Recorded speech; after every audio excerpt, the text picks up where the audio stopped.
When you look at your life and you look at the circumstances that you're in, like you said, God makes no mistakes. Yeah, the way that you're going to show up in your embodiment and be of service is going to be idiosyncratic and peculiar to you because it's going to make use of the unique circumstances that you're in. Michael, welcome. Michael's on the show. Rabbi, how are you? Baruch Hashem. Thank God. How are you doing? I'm doing very well. Glad to hear it. Okay. So what do you want to talk about? Well, I think the simple question would be, am I going crazy or am I just having a sane reaction to an insane world as I become more myself? That's the simplest way I can think to put it. Common question. It's a common question. Yeah. Okay. So let's talk a little bit more about it. What's this reaction you're having to this world, which in some ways is an insane world? Yes.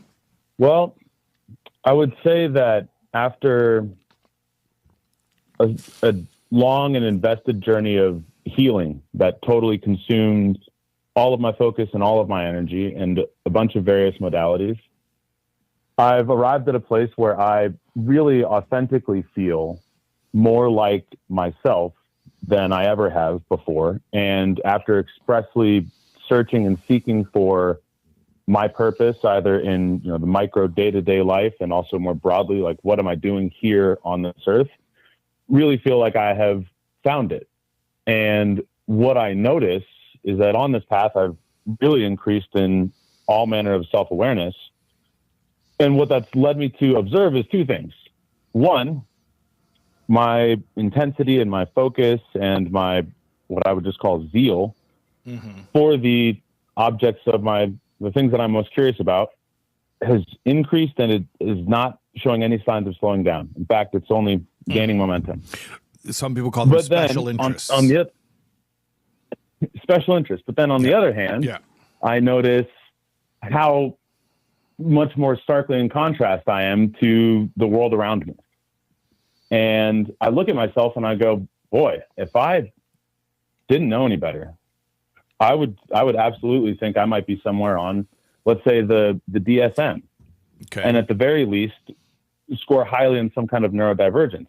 Okay. But when I explain that to myself and I feel it out, I'm like, no, everything makes perfect sense to me. It just feels different than the world. And so there were a couple of quotes that I saw that made me think of that. And that's how I simplified my question. It's just, that's a sane reaction to an insane world. Okay. And so I just was curious for your perspective on that, on navigating that and just moving forward with that. Yeah. So really the question is like this: would the world say that there is a pathology at play? And if so, would that make any practical difference in your day-to-day life? I guess that's the question. So I generally think people have good hunches, generally. So if you were to take a guess, if you were just to hazard a guess, in the worst case scenario, what would they say about you? They'd say, Michael, we got your diagnosis. You have ADHD and you are somewhere on the spectrum. That's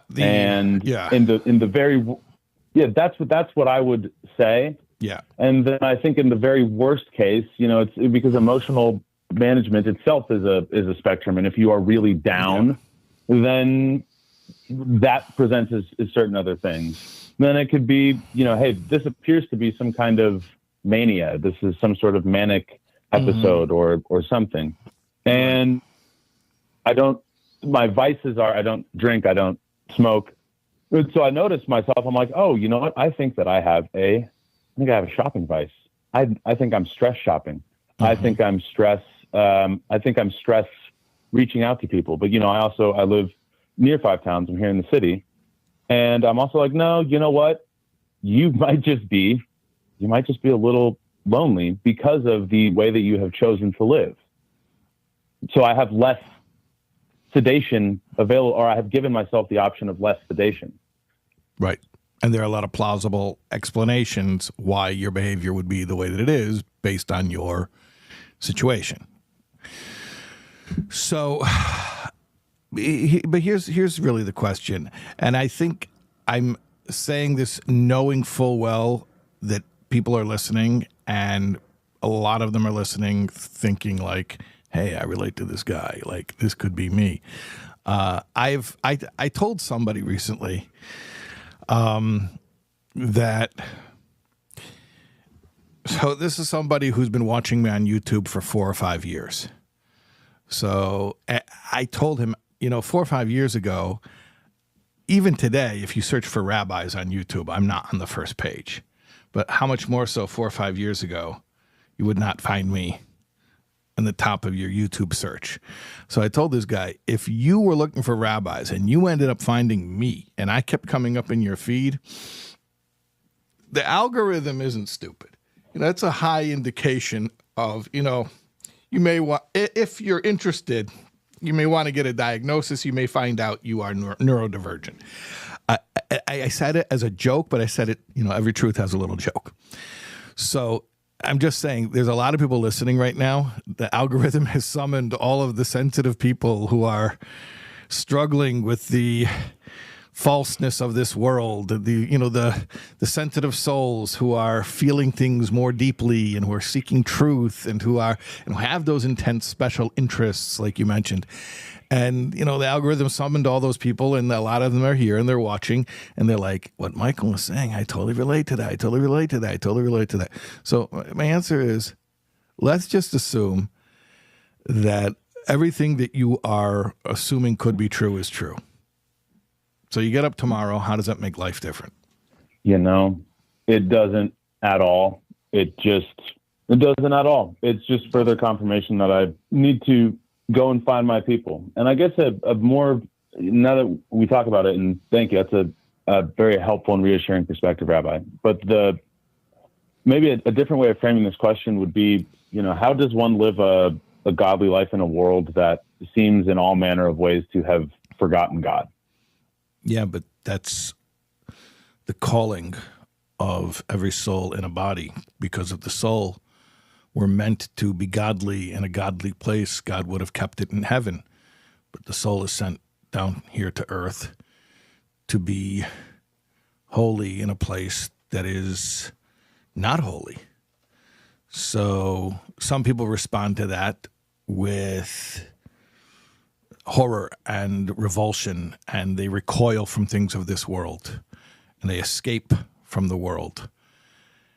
Various forms of asceticism and self-numbing and distraction. And other people go the opposite way, and they say, if you can't beat them, join them. And they throw themselves into hedonism and indulgence. But the proper path, and you know full well the proper path, it's to be present here in the embodiment and to make use of the opportunities that you have in space and time to do something selfless, to do something kind, to do a favor for another person, to say a prayer. And the fact that you're doing this in your embodiment in a world that hides the creator from the creation, that's what gives those acts value. Those acts don't have value in heaven where the soul comes from. They have value down here. So instead of bemoaning the state of the world, we need to embrace that the world and its challenges were engineered specifically to be engaged with. Mm-hmm. And there's a lot of, like with all things, but there's so many possibilities in that, let's not call it a problem, but in that, well, let's just say, for lack of a better term in this context, in that problem. Yeah. God makes no mistakes. Right. It's just figuring out, it's the age-old question. It's just figuring out so like the previous caller, make the most of that. Like the previous caller. Okay, so why did I decide that she should be involved in healthcare advocacy? You know why. for one reason. There was one reason why I felt that was something she should be involved in. Why did I think that's something she should be involved in? It's what she's called to. It's what, how did I know what she's that? closest to. Am I a the prophet? evidence. How did I know it? How do I know? You got clear on just the reality. Asking her what's going on and what's real in her life. Okay, exactly. So very good. How do I know that that's what she should be doing? Because that's what she's been doing. So reality is a great indicator of, reality and truth are not always exactly the same thing, but reality can often be a good indicator of truth.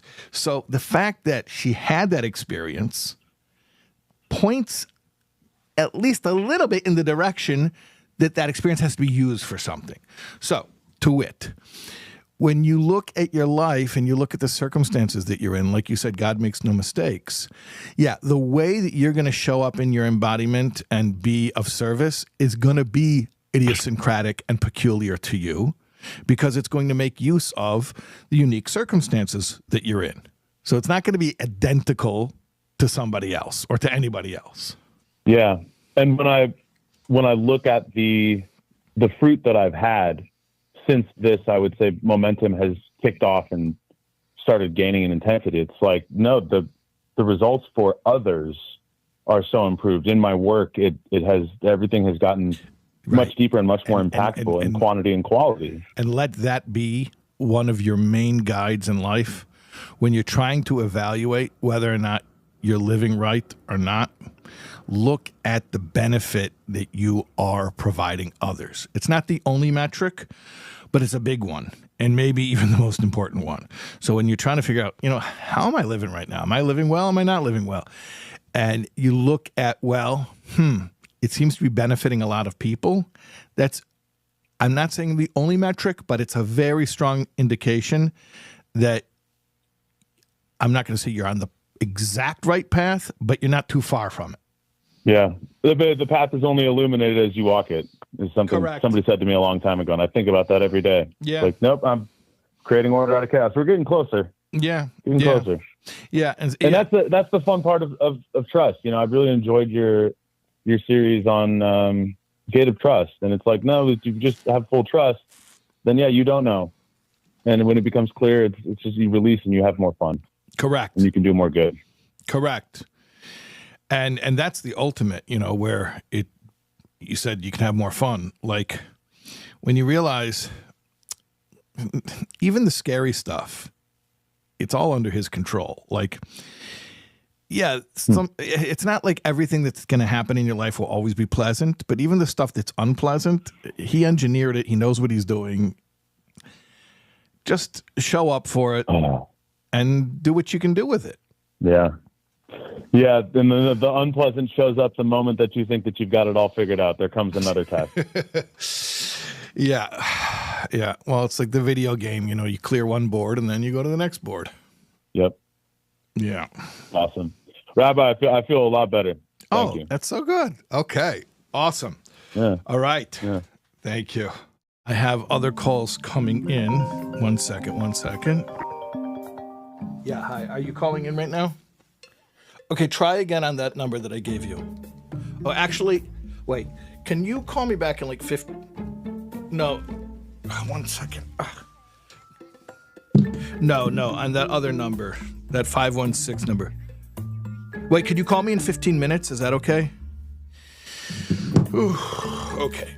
1 second.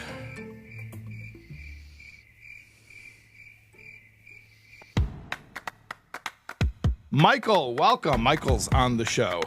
Rabbi, how are you? Baruch Hashem. Thank God. How are you doing? I'm doing very well. Glad to hear it. Hi, Melissa. Welcome. Hello. Hi there. Hi, thanks for having me on tonight. It's our pleasure. Welcome to the show. Thank you, Rabbi. Great to be here. Hey there. How are you doing? Doing well. Long-time listener, first-time caller. Thanks for taking me. Hello. Hey there. You're on the air. We'd like to extend a special thank you to Mendel Simon and 9x9 Tech for powering this call-in show and making it possible for us to connect with our amazing audience. 9x9 Tech offers a one-stop service for all your communication needs, along with personalized tech solutions catered specifically towards your business. Visit 9x9tech.com today. That's 9x9tech.com. Thank you, Mendel and the team, for your incredible support. Hey, this is Shais Taub. You were just watching a clip from this class. If you want to get the full context, the full class that this clip that you just watched was from, you watch right here. Click right here. Here.